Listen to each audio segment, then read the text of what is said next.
মাঝে মধ্যে সোনেস পেন হয়, আর মাঝে মধ্যে ডেড লিফটিং করি তখন ব্যাক পেন হয়। ব্যাক পেন হয়। হ্যাঁ। তো ডেড লিফট করতে গিয়ে সেই পারফেক্ট ওয়ার্ম আপ গুলো করা হয় তো? কিছু কিছু করি। ওটা করতে হবে, ওটা না করলে কি হবে, হঠাৎ করে মাসেল পুলিং হয়ে যাওয়ার চান্স আছে। আর যে কোনো সময় কিন্তু মানে স্লিপ ডিস্ক হওয়ার একটা বড় চান্স। আর আরেকটা ব্যাপার হচ্ছে, অবশ্যই ফ্রন্ট বেন্ডিং কিছু ওয়েট লিফট করার সময়, যেমন ডেড লিফট হোক বা রোয়িং হোক, সেগুলো করার সময় লাম্বার বেল্ট ইউজ করা উচিত। ঠিক আছে, ওটা করলে আগামী দিনে আশা করি এই ধরনের সমস্যা হবে। তো আজকে আমার কাছে তুমি কি কারণে এসেছো?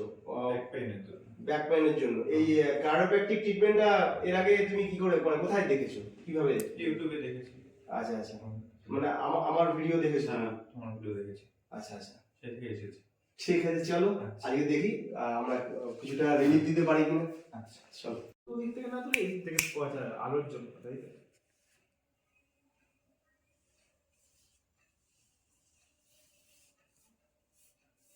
এখানে রাইট সাইডটা অনেকটা বালজিং আছে, স্পাইনাল কলামটা। লেফট সাইডটা তুলনামূলক অনেকটা ডাউনওয়ার্ডস, এটা আপওয়ার্ডস। ঠিক প্যারালালি, একটু ক্যামেরাটার সামনে, প্যারালালি যেটা দেখা যাচ্ছে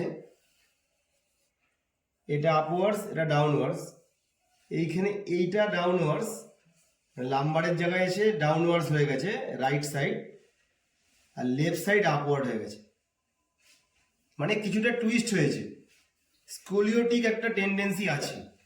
তো এক্স-রে তো করে দেখা হয়নি, কিন্তু এই স্কোলিওটিক টেন্ডেন্সিটা জেনারেল একটা বিষয়। এটা ব্যাড হ্যাবিটস থেকেও হয় অনেক সময়। ওই মোবাইল বেশি টাইম একই পশ্চারে ইউজ করার সঙ্গে সঙ্গে এই সমস্যাটা বাড়ে কিন্তু।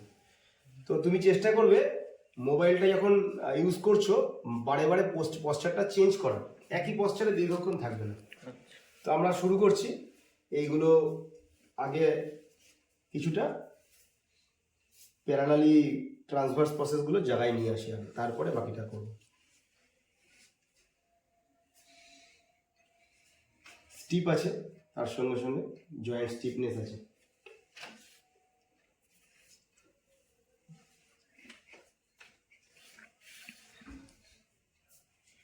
Relax, breathe in, out.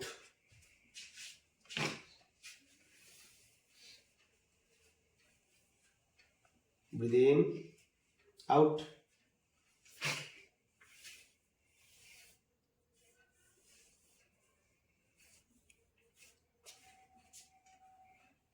Breathe in, out.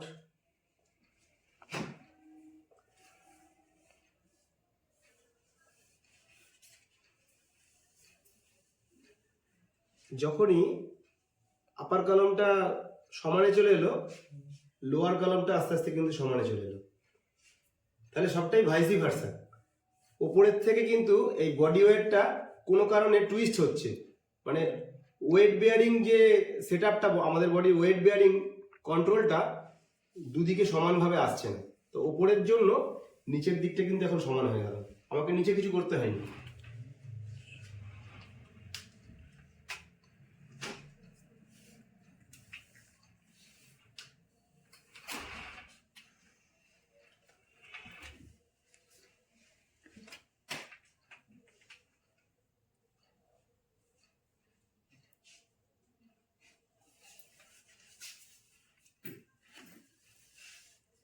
একদম ওকে।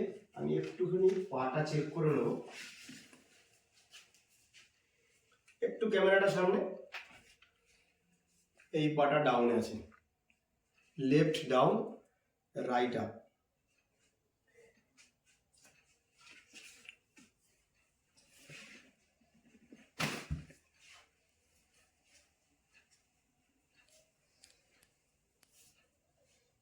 তো দুটো কাছাকাছি চলে এসছে, আর একটু চেক করা বাকি আছে।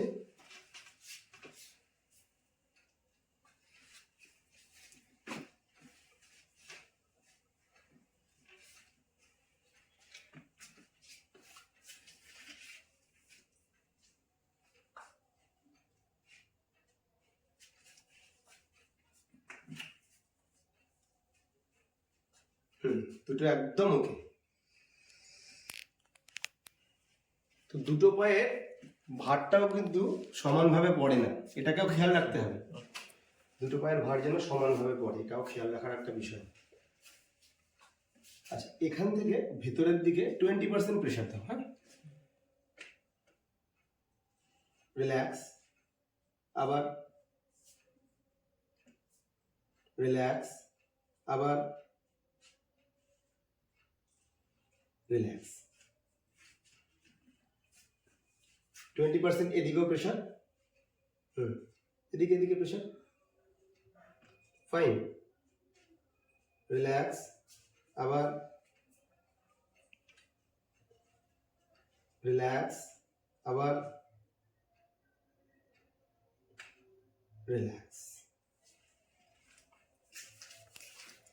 এদিকটা চলে আসো, মাথাটা সোজা, মাথার পেছনে এখানে হাত। ফাইন।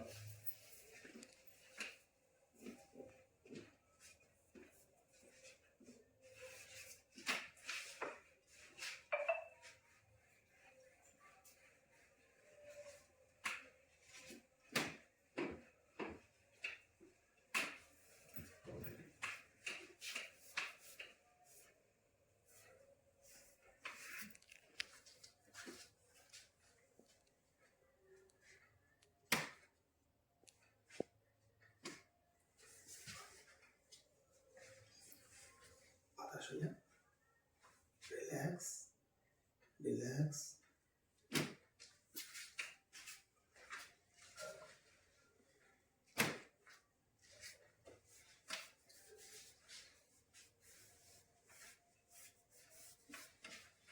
একটু সোজা হয়ে যাও, চিত হয়ে যাও।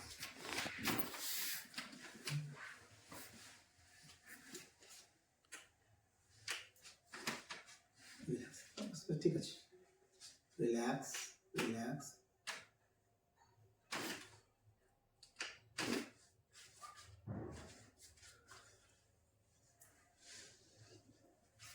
মুখটা একটু হালকা ছোট্ট ছোট্ট করে, হ্যাঁ, সামনে নিয়ে আসো, রিল্যাক্স,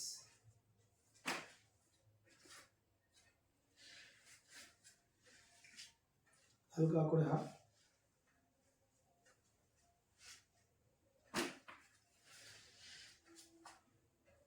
হাতটা নিচ পিছনে প্রেস করতে হবে, প্রেস করো, প্রেস করো,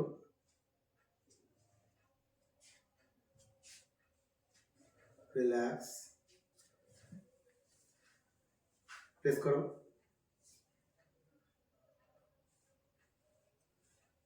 রিল্যাক্স।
পাটা দেখে না, একদম হাইট এখন প্রপার আছে। ওকে,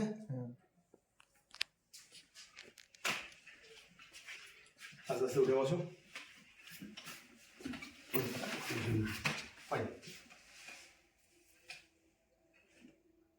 রিল্যাক্স,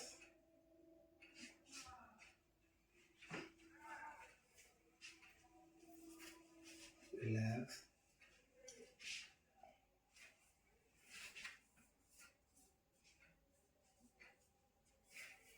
একটু উঠে দাঁড়িয়ে যাও, মাথা এরকম পেছনে লক, এইরকম ফাইন। এবারে পা দুটো একই জায়গায় থাকবে, হ্যাঁ, আস্তে আস্তে পেছনে বডিটা আমার কাছে ফেলে দাও। ওকে, চলো এবার দেখো, সামনে ঝুঁকে দেখো, কোমরটায় কোনো জায়গাতে কোনো রকম অসুবিধা? না, এখন হচ্ছে না। হাত ছড়িয়ে দেখো, ঠিকঠাক। একদম ঠিকঠাক। তো এরকম মাঝে মধ্যে ক্রায়োপ্র্যাকটিক ট্রিটমেন্টটা নিলে কি হয়, মাসেলের যে কোনো জায়গাতে সোরনেস থাকছে সেটাকে মিনিমাইজ করে নেওয়া যায়।